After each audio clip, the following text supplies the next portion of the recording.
Kadang-kadang itu masyarakat ini, saya kan datang duluan, kok saya tidak dikerjakan gitu. Ternyata karena memang waktu itu karena menerima yang lebih gawat mungkin ya dokter ya. Betul. Nah ini yang perlu kita samakan persepsi atau menyamakan mindset dari masyarakat dengan kita. Kadang orang awam, masyarakat awam itu beranggapan pasien itu gawat. Kenyataannya dari kita enggak. Apa benar kalau ada pasien, jika ada pasien datang ke UGD dan dia didampingi oleh oknum gitu, maka pelayanannya akan lebih bagus karena ada yang mendampingi? Apa benar seperti itu? Kalau jika tidak didampingi, maka akan dibiarkan begitu saja, lelet, lama, terlantar. Apa benar seperti itu, dokter? Itu sebenarnya tidak benar.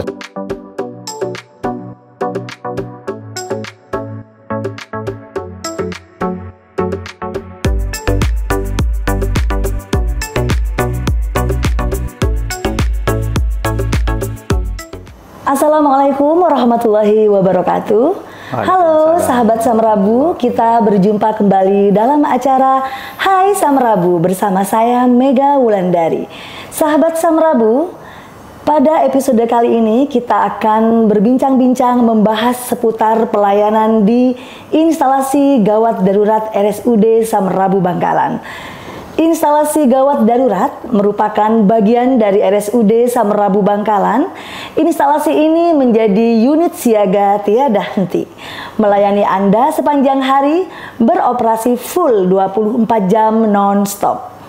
Tim IGD kami berjaga di garda terdepan, mendedikasikan baktinya untuk negeri bagi pelayanan kegawat daruratan kesehatan dengan slogan kami bertasbih, bersih, ramah, tanggap siaga, dan bekerja ikhlas. IGD Samrabu Bangkalan juga menyediakan penanganan awal pasien sesuai dengan tingkat kegawat daruratan pasien dengan memakai sistem triase. Nah, sahabat, kita akan berbincang-bincang membahas mengenai triase ini beserta seputar pelayanan kesehatan kegawat daruratan nanti dengan narasumber kita. Di sini sudah hadir Dr. Mahrus, spesialis emergensi.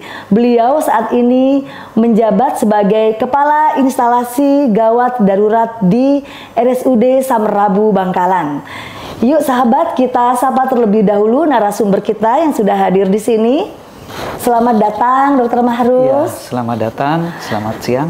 Selamat siang. Apa kabar Dr. Mahrus hari ini? Alhamdulillah baik, sehat luar biasa. Alhamdulillah sehat dokter ya. Sehat.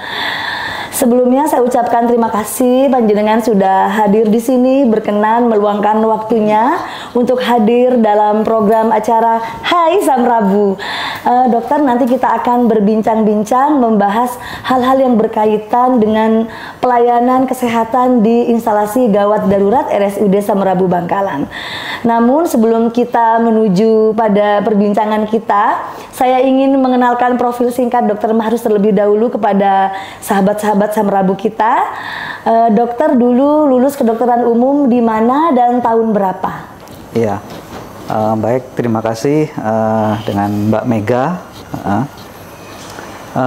Saya lulus kedokteran dokter umum di Universitas Hang Tuah, Surabaya, tahun 2005. Kemudian, 2005. Ya, kemudian bekerja, waktu itu bekerja ibaratnya bekerja masih di klinik-klinik sampai tahun 2007 saya mengabdi ke Puskesmas Ketapang, Sampang. Oh, sempat di Puskesmas Ketapang. Ya, betul.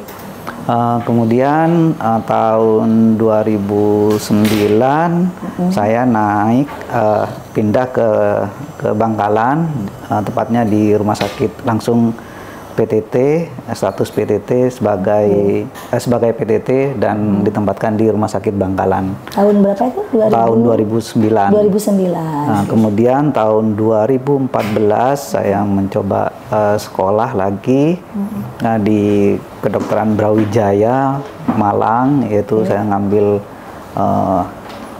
spesialis emergency, SP1, spesialis emergency, ya, medicine namanya. Lalu kembali lagi ke sini. Lalu tahun 2018 akhir saya kembali ke sini, terus mengabdi ke sini. Total ya kira-kira kalau di Bangkalan ini sekitar 10 tahun, 12 sampai 14 tahunan lah di Bangkalan. Mengabdi di RSUD. Di RSUD, ya, betul.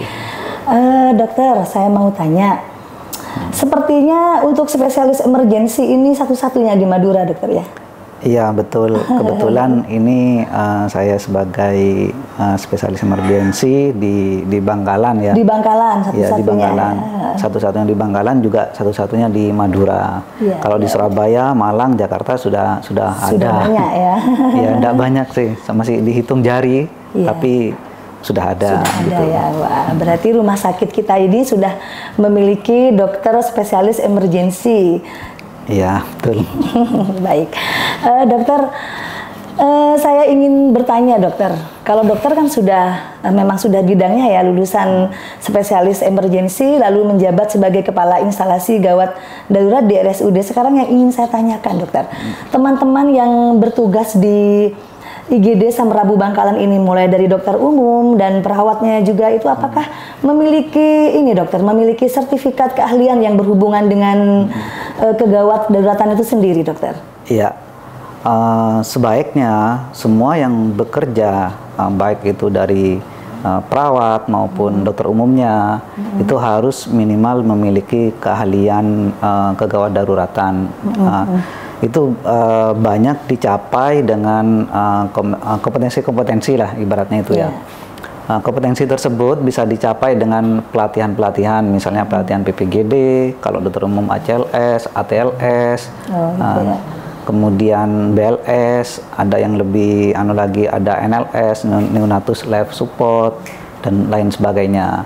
Nah, itu siapa yang mengadakan? Biasanya diadakan oleh institusi atau perhimpunan dari bidang sejawat yang mempunyai kompetensi yang lebih khusus lah, seperti kardio, jantung, atau bedah, seperti itu. Nah, cuma nanti mempunyai kompetensi kegawat daruratan bukan berarti nanti bisa ahli, enggak.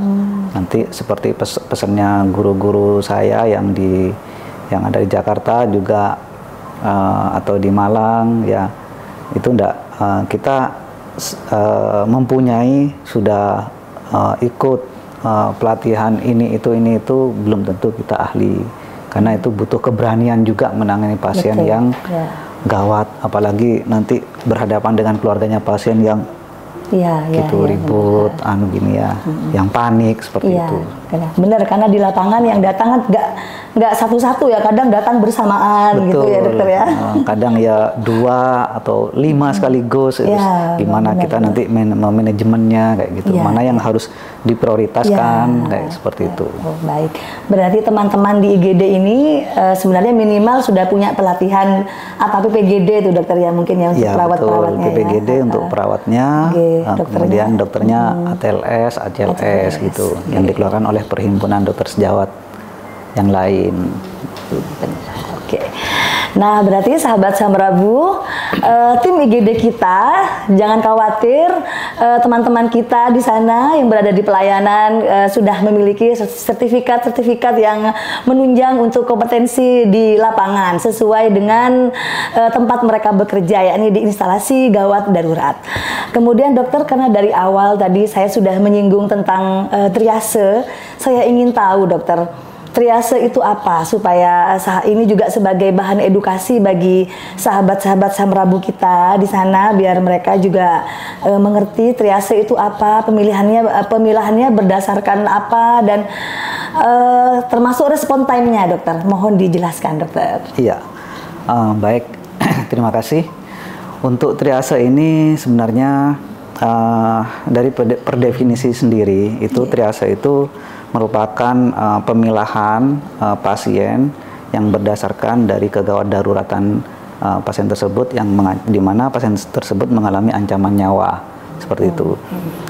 Hal itu nanti akan disesuaikan dengan berbagai struktur di rumah sakit tertentu. Misalnya nih struktur karakter dan maksudnya karakter masyarakatnya, terus geografisnya juga itu akan disesuaikan. Misalnya nih rumah sakit kita akan tentunya nanti akan berbeda dengan masyarakat rumah sakit yang ada di Papua atau di Jawa Timur, di Tulungagung misalnya, atau di Jawa Tengah, itu akan berbeda karena masyarakatnya juga berbeda, terus karakternya juga akan berbeda, terus mindsetnya juga akan berbeda, gitu. Geografisnya juga akan berbeda. Nanti harapannya nanti ke depan triase itu mempunyai standar sendiri yang akan dikeluarkan oleh Kemenkes seperti itu, dan diakui oleh akreditasi. Itu harapan kami ya. Sehingga nanti UGD itu akan terstandar semua sama kayak gitu. Triasenya seperti itu. Itu satu. Terus per definisi. Kemudian klasifikasi dari triase ini sebenarnya banyak ya. Ada yang dari jenisnya, misalnya ada triase lapangan, ada triase rumah sakit. Nah, saat ini kita berbicara tentang triase rumah sakit. Triase rumah sakit. Kalau ada beberapa rumah sakit yang menerapkan sistem triase ke triase, sebenarnya triase itu yang paling sederhana adalah itu bisa berdasarkan warna, bisa berdasarkan tulisan.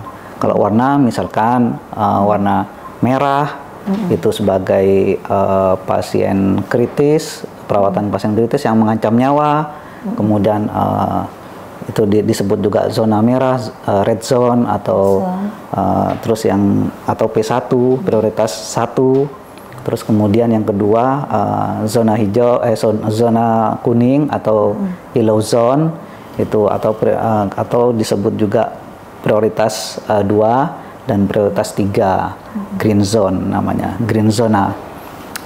Nah, itu kita sebenarnya kita bisa terapkan, itu yang paling sederhana ya, 3 zona itu. Yang paling disebut juga sebagai emergency, urgensi, dan non urgent ya. Itu yang paling sederhana, ada di namanya triase acuity scale ya. Nah, itu 3 macam itu. Kemudian di beberapa negara itu jenis-jenis triase juga banyak menciptakan triase sendiri. Ada yang misalnya MTS, itu namanya Manchester Triase Scale. Kemudian ada namanya ATS ya, bukan antitetanus serum ya, bukan itu. ATS itu Australian Triase Scale. Nah, kemudian ada lagi Canadian Triase Scale kayak gitu. Kemudian ada lagi ESC namanya, Emergency Severity Index. Nah, itu yang banyak dipakai, yang maksudnya sistemnya dipakai, tapi kita menyesuaikan dengan keadaan bangunan atau manajemen yang ada di UGD. Nah, tapi sistemnya dipakai. Sistemnya pakai ESI misalnya. Kalau ESI itu bukan 3, tapi ada 5 triase. Yang pertama resusitasi, kemudian emergency, urgensi, dan dan non urgent gitu. Kemudian di situ nanti dipilah sebagai triase itu yang mengancam nyawa itu skor respon time-nya. Nah, tadi kan ngomong respon time ya. Respon time ketika ada pasien yang mengancam nyawa, misalkan henti nafas atau henti jantung atau sesak yang butuh penanganan cepat, itu langsung masuk ke triase P1 atau red zone itu tadi.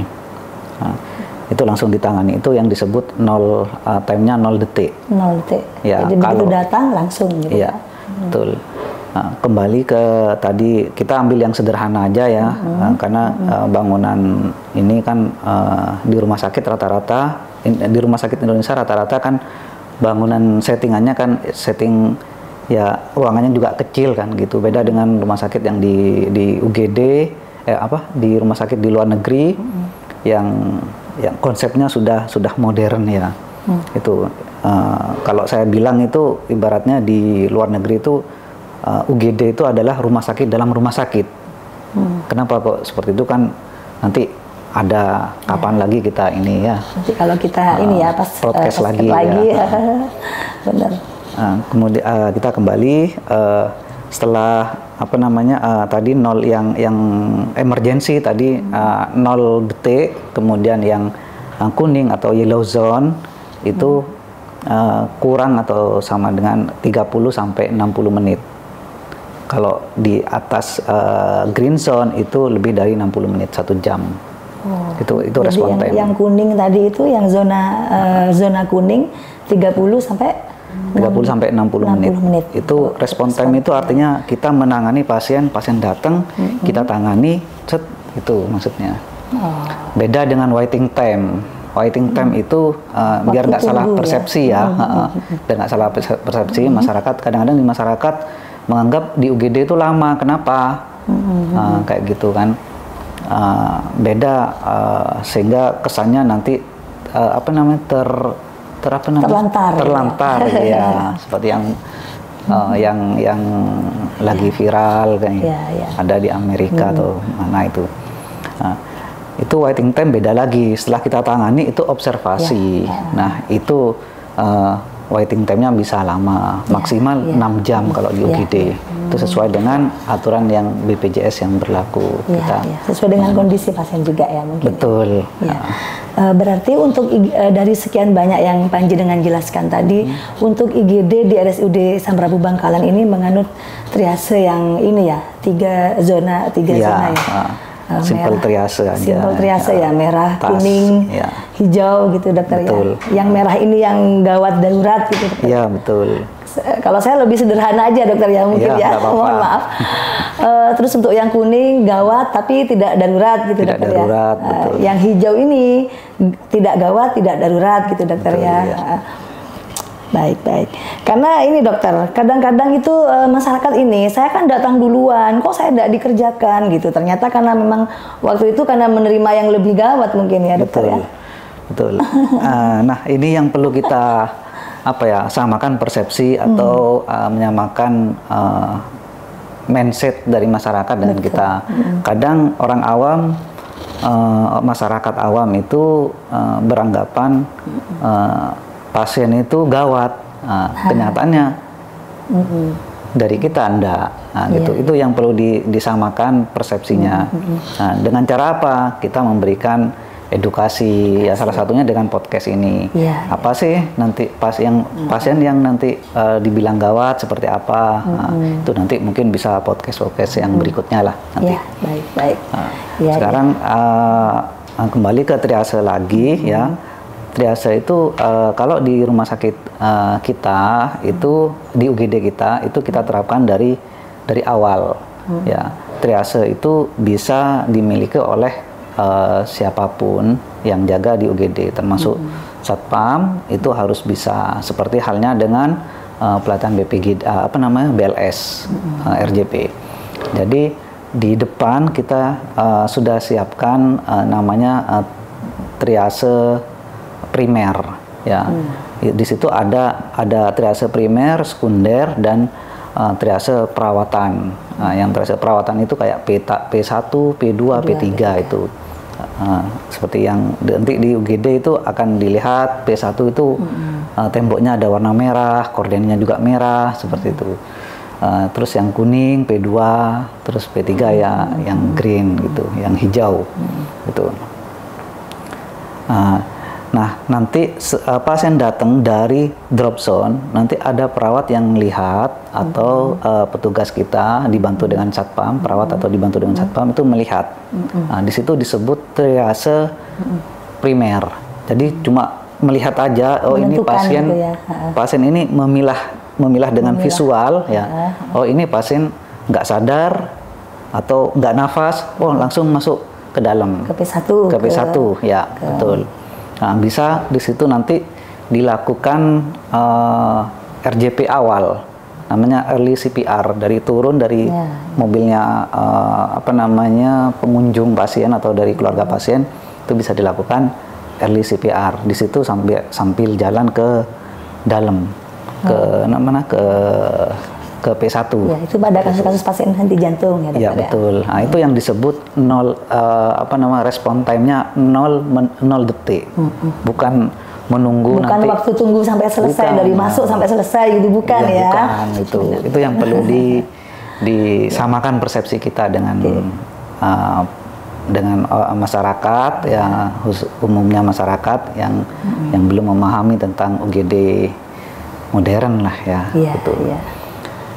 Kemudian setelah di triase primer, kalau pasiennya misalnya dilihat stabil, masih bisa ngomong atau bisa menahan, disebut itu nanti masuk ke dinilai awal, itu di triase sekunder.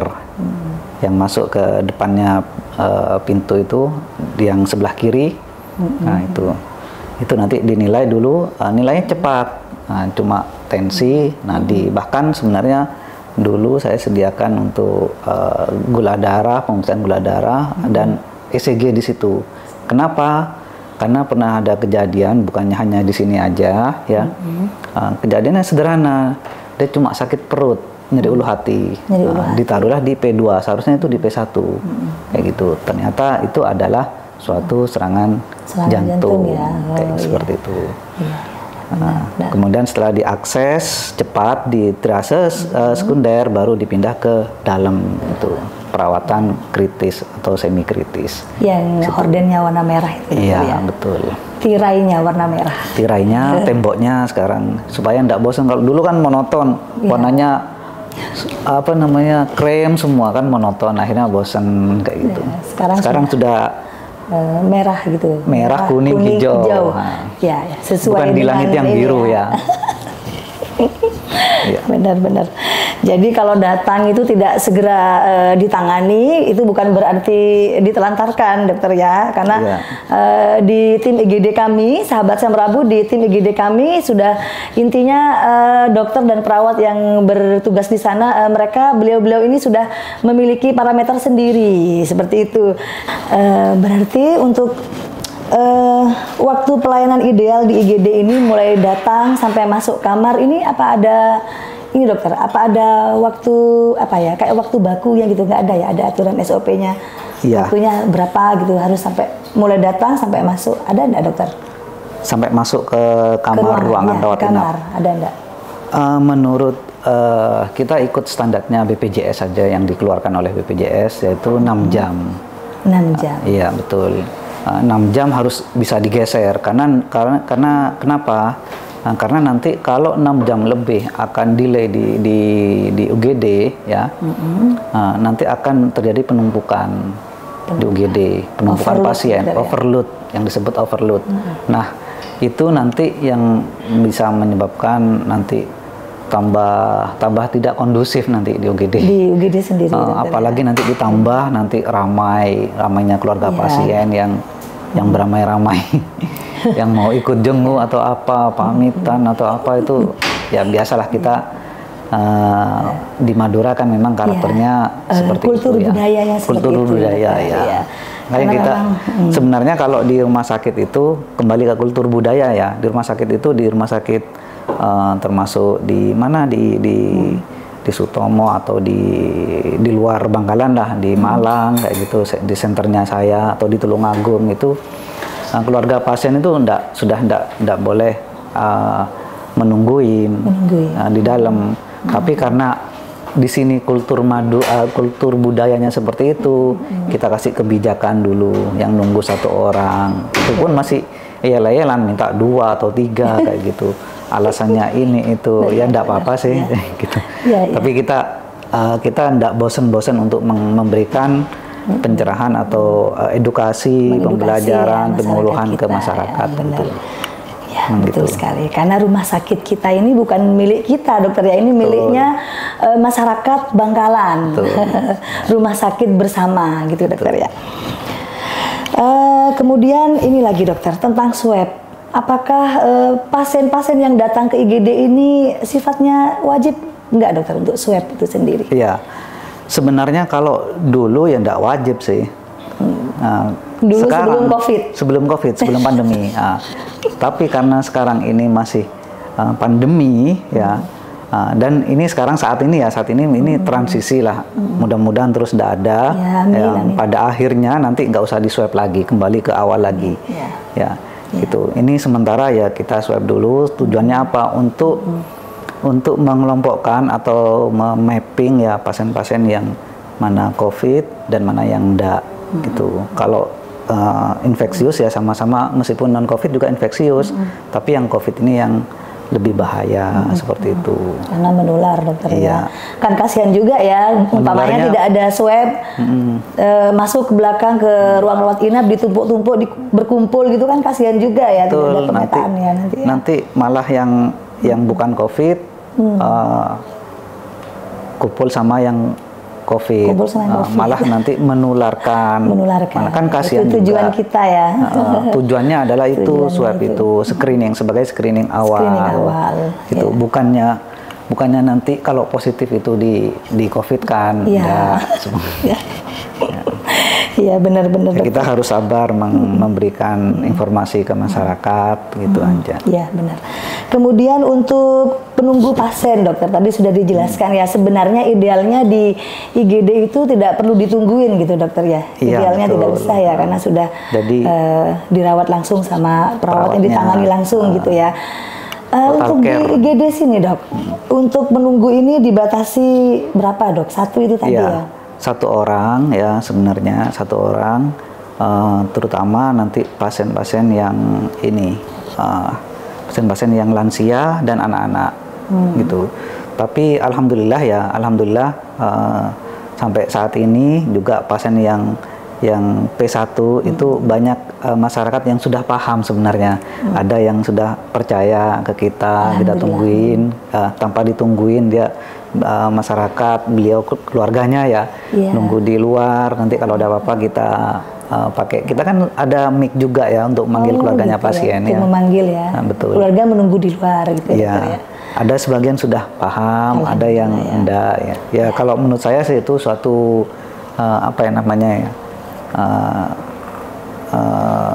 pencapaian yang luar biasa ya, mengubah karakternya seseorang itu, termasuk saya kayak gitu, mengubah itu nggak semudah kamu nggak boleh gitu, perlu proses ya, perlu proses dan karakter itu sudah melekat, agak susah sebenarnya.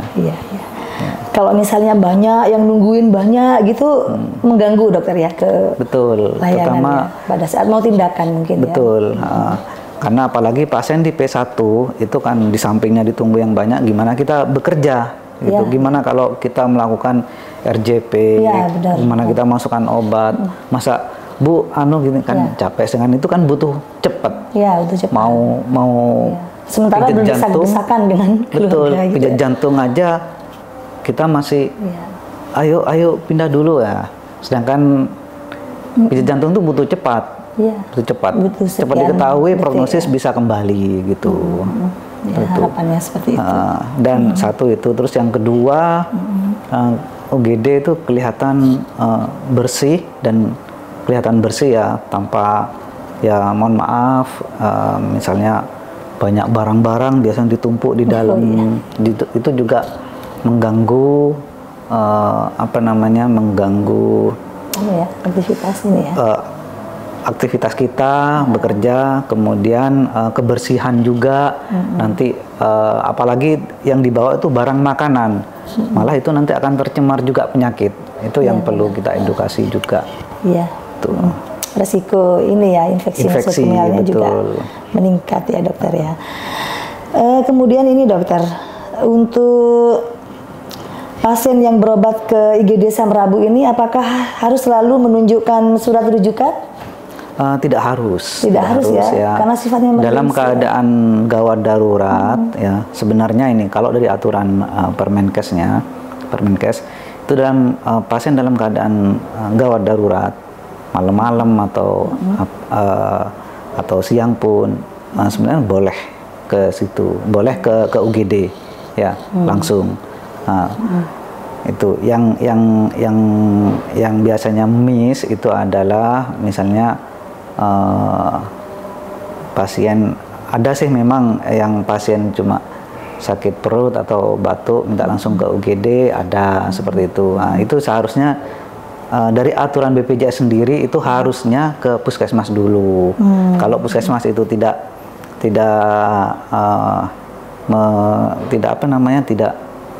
mampu, bisa dirujuk. Nah, itu pakai surat rujukan. Satu. Terus yang kedua itu rujukan dipakai misalnya dari puskesmas, boleh harus pakai rujukan, jangan sampai, karena kita tahu jangan sampai nanti obat yang dimasukkan di puskesmas dimasukkan lagi di rumah sakit. Jadi itu tujuannya. Betul. Kan kasihan juga pasiennya. Ya kalau kuat, mampu, tapi kalau tidak mampu gimana? Seperti itu. Jadi fungsinya rujukan seperti itu. Selain administratif juga untuk keselamatan pasien safety. Nah, itu ujungnya. Baik, ada lagi dokter, untuk pasien-pasien yang, karena tadi sudah membahas pasien masalah rujuk ya, ini saya ingin bertanya dokter, untuk pasien-pasien yang akan dirujuk dari RSUD ini, dari IGD Samarabu ini, yang akan dirujuk ke misalnya ke luar, ke Rumah Sakit Dr. Stomo misalnya ya. Ini saya mewakili masyarakat dokter, katanya itu lama dokter, kok tidak segera berangkat? Kenapa dokter? Iya. Proses rujukan antar fasilitas, antar vaskes itu bukan kita ngantarkan paket gitu ya. Benar. Kalau paket kita ngantarkan mau ngantarkan makanan JNE, lewat JNE ini wes udah taruh gitu ya, selesai. Paling antrinya paling yang banyak orang aja antrinya. Nah, kalau di situ kalau antar rujukan vaskes itu setidaknya yang pertama pasien harus transportable untuk dirujuk. Satu, ya pastikan pasien itu transportable untuk bisa nyampe ke tempat rujukan. Transportable itu apa dokter? Iya. Untuk sahabat-sahabat kita ini. Karena ini kan bahasa ini ya, bahasa medis yang artinya, kemungkinan susah dimengerti bagi sahabat-sahabat kita yang awam itu. Iya. Dokter. Artinya apa? Pasien yang kita rujuk itu harus benar-benar stabil, baik hemodinamiknya. Hemodinamik itu tekanan darahnya, kalau shock kita atasi dulu, setelah kita atasi terus observasi dulu, terus setelah 2 jam tekanan darah dan lain-lain sebagainya itu stabil, tetap segitu, itu boleh mungkin itu dibilang transportable. Kalau ada gangguan jalan nafas ya, kita lakukan dulu manajemen jalan nafasnya dulu, misalnya diintubasi atau dan lain sebagainya, seperti itu. Terus kemudian yang lama juga ini observasi mungkin 1 sampai 2 jam ya. Terus yang kedua yang lama bisa proses kita menghubungi dari sini ke rumah sakitnya, artinya komunikasi medik. Kita harus melaporkan kondisi pasiennya, terus gejalanya apa, sampai diagnosisnya apa, terapinya yang diberikan sudah apa, itu harus melaporkan semua. Nah, nanti karena di sana kita tidak tahu sistemnya seperti apa. Nah, kalau sistem yang ada sebenarnya sama kayak puskesmas merujuk ke kita. Diterima dulu oleh center, baru setelah itu dari center disampaikan ke ruangan yang akan dirujuk, misalnya ke UGD itu juga ada. Kalau di rumah sakit tipe A itu nanti akan disampaikan, misalkan pasiennya kritis ya, nanti ke ruang resusitasi atau ruang UGD biasa dan lain-lainnya gitu. Nanti dihubungkan. Nah, nanti ada feedback dari tempat yang dirujuk ya, mohon maaf, ke ruangan yang dirujuk ya, ke nomor senternya, call centernya itu. Nah, nanti baru disampaikan ke kita. Nah, itulah yang membutuhkan waktu sebenarnya. Apalagi ruang res ya, ruang resusitasi atau UGD atau ruang P1 atau ruang zona merah yang ibaratnya pasiennya penuh, itu kita masih butuh waktu sebenarnya. Kita yang crowded lah, yang overload, kita harus memindahkan ini dulu, sama halnya dengan puskesmas merujuk ke kita. Jadi kalau penuh pasien P1 kira-kira ini butuh perawatan kritis di P1 atau zona merah, yaitu kita harus mengatur dulu mana yang bisa diturunkan ke P2, begitu diobservasi di P2, atau yang bisa dimasukkan duluan. Nah, nanti baru ya oke, berangkat silahkan seperti itu. Itu yang kedua. Yang ketiga, enggak.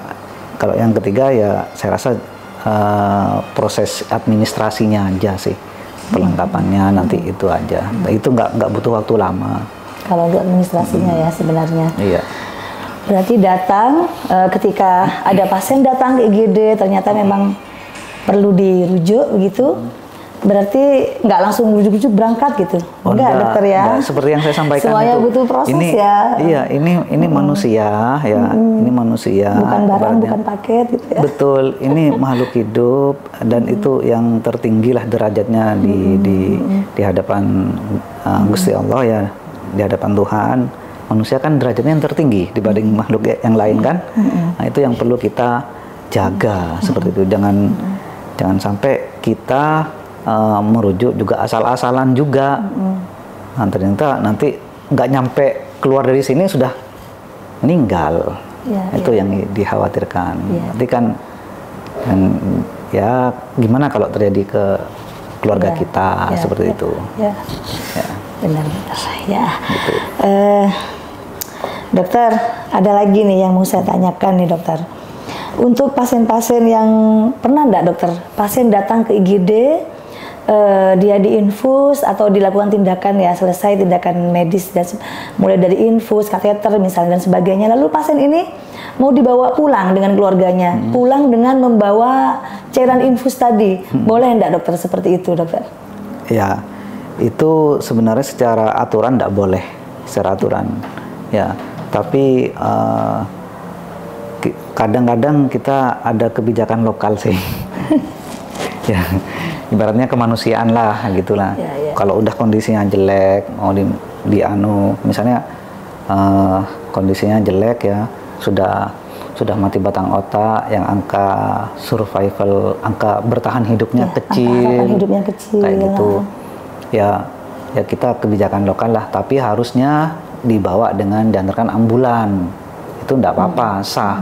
Tapi kalau berangkat sendiri pakai mobil itu enggak boleh, harusnya dilepas. Harus dilepas ya. Misalnya pulang bawa mobil sendiri dilepas ya. Iya, harus dilepas karena itu di luar tanggung jawab kita. Iya.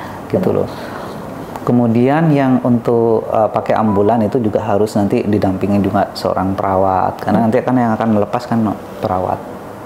Itu. Iya. Itu sebenarnya itu cuma kemanusiaan aja. Iya.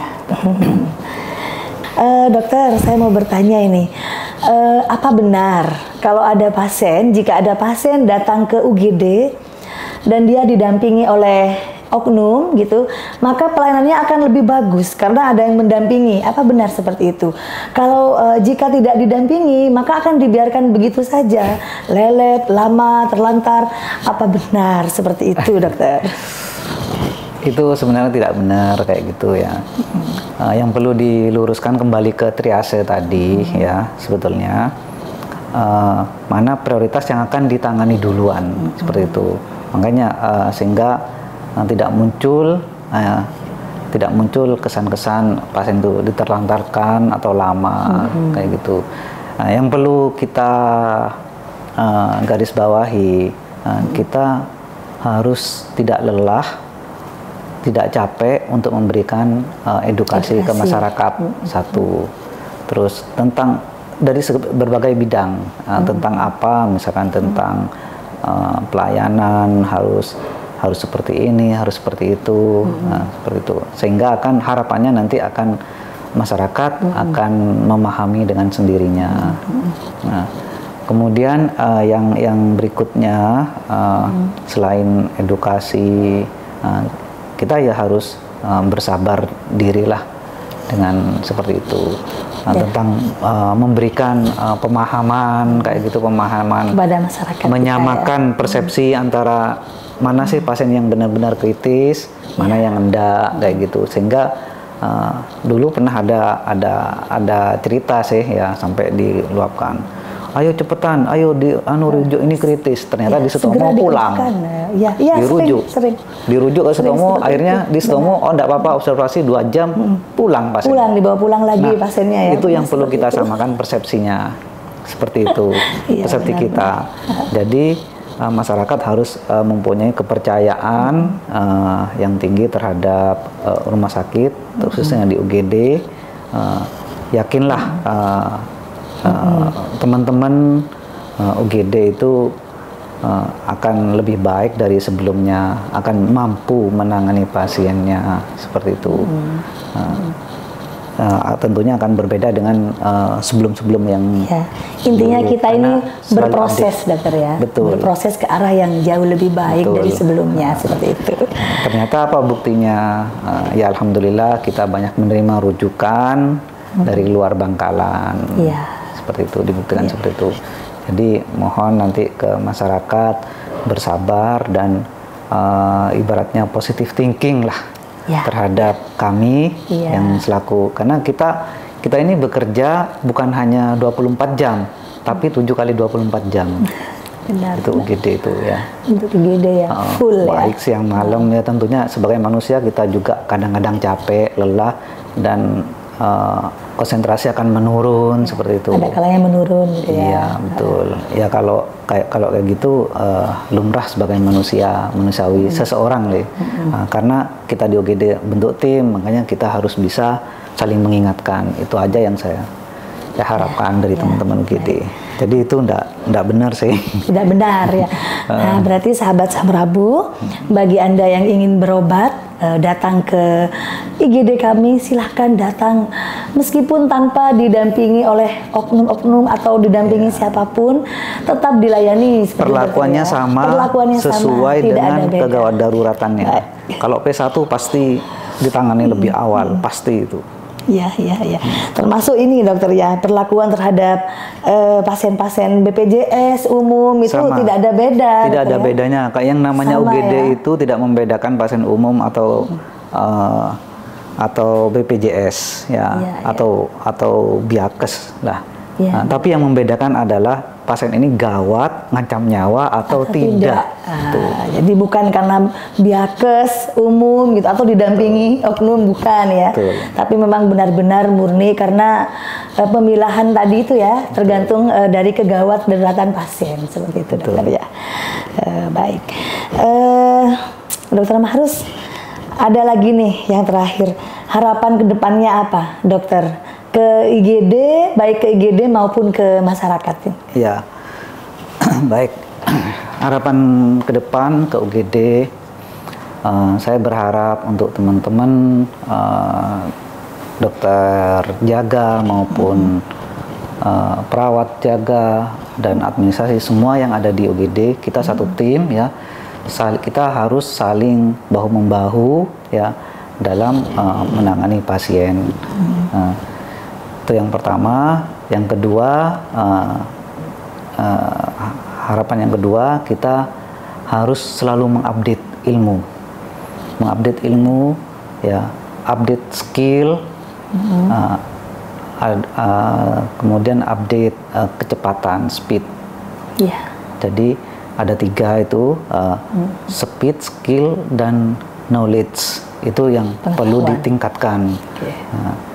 Pengetahuan ya, itu harus, itu nggak boleh bosan-bosan. Dari tahun ke tahun ilmu itu akan berkembang dan sampai ibaratnya ketinggalan di mana di wilayah tertentu sudah gini, kita masih ketinggalan gitu-gitu aja seperti itu. Terus yang ketiga, kita jangan bosan-bosan untuk memberikan edukasi yang sabar terhadap pasien, memberikan pelayanan yang baik ke pasien. Kemudian ya yang namanya pasien, keluarga pasien itu panik ya pasti, ya marah-marah pasti, tapi bagaimana kita menyikapinya kayak gitu, menghadapinya ya seperti itu, sehingga nanti akan terjadi pelayanan yang yang bertujuan untuk pasien safety, keselamatan pasien itu sendiri, seperti itu. Kemudian harapan yang untuk yang keempat itu harapan saya UGD itu bisa lebih berkembang, maju dengan fasilitas yang seperti standar nasional. Kalau harapan saya ingin standarnya internasional sih, gitu. Ya, amin. Jadi sudah tertata rapi, sudah ibaratnya membentuk. Ini kan masih proses lagi ya UGD. Ruang tunggunya masih diperbagus nanti di depan. Nanti ruang harapannya nanti UGD itu jadi departemen, emergency department. Gitu. Emergency departemen. Amin. Itu lebih jauh lagi. Itu mimpi saya, mudah-mudahan terwujud oleh manajemen, oleh manajemen, oleh pemangku kebijakan daerah khususnya. Kemudian untuk masyarakat, mohon ini kesabarannya untuk ketika ada pasien ke UGD. Ke UGD mohon bersabar untuk dilakukan tindakan karena ada prosesnya. Karena kita melayani pasien itu, pasien datang ke UGD, UGD itu bukan seperti bengkel atau bengkel. Kita pelanggan, misalnya tambal ban lah. Ban kita meledos, habis itu kita tangani, tembel, sudah Pak, bayar, selesai, wes, kayak gitu. Bukan seperti itu, karena ini berhubungan dengan nyawa. Mohon kesabarannya, meskipun itu baik itu usia tua, lansia, anak-anak, terus yang muda juga, ketika ditangani UGD, mohon kesabarannya untuk nanti pindah ke ruangan sampai selesai. Tujuannya kembali ke tadi, untuk keselamatan keluarganya atau yang penderita yang sakit tersebut. Kita tidak membedakan apakah itu pasien umum atau pasien itu BPJS atau Biakes. Mungkin bisa ditanyakan mungkin ke pasien-pasien yang sudah mengalami berobat ke UGD yang triasenya itu ibaratnya berada di ruang kritis. Kalau saya pribadi, saya pokoknya saya nangani dulu pasiennya. Saya nangani semaksimal mungkin. Masalah berhasil enggak itu urusan Gusti Allah urusan Tuhan ya. Benar. Yang penting kita tangani dulu, kita selamatkan pasiennya. Masalah hidup urusan yang di atas. Benar. Kalau kita saya berikan gitu yang terbaik dulu gitu dokter Betul. Kalau masalah nanti sembuh atau tetap sakit bahkan meninggal itu sudah takdir urusannya dokter. Betul. Benar. Itu harapan untuk masyarakat. Gitu aja. Mohon kesabarannya dan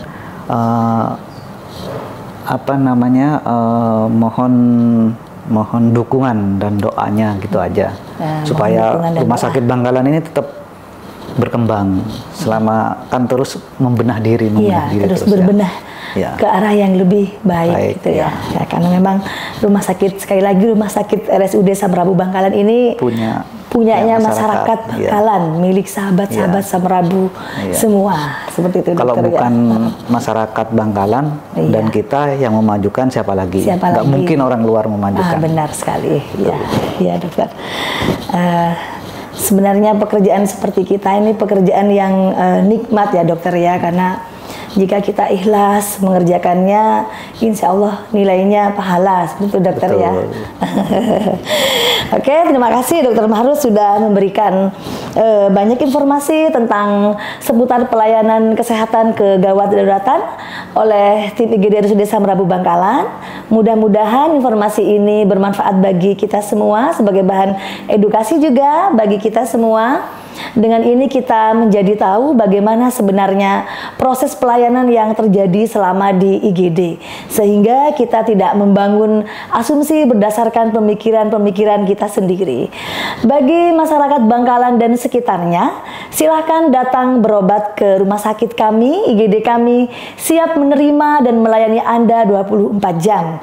Insya Allah pelayanan kami sudah sesuai dengan standar prosedur operasional yang sudah diakui dan sudah terakreditasi. Untuk sahabat Samrabu, Jangan lupa untuk follow di Instagram kita RSUD Samrabu Bangkalan. Nantikan informasi menarik lainnya seputar kesehatan, pelayanan kesehatan di rumah sakit kami. Saya Mega Wulandari beserta seluruh kru yang bertugas, kami pamit undur diri. Wassalamualaikum warahmatullahi wabarakatuh. Waalaikumsalam warahmatullahi wabarakatuh.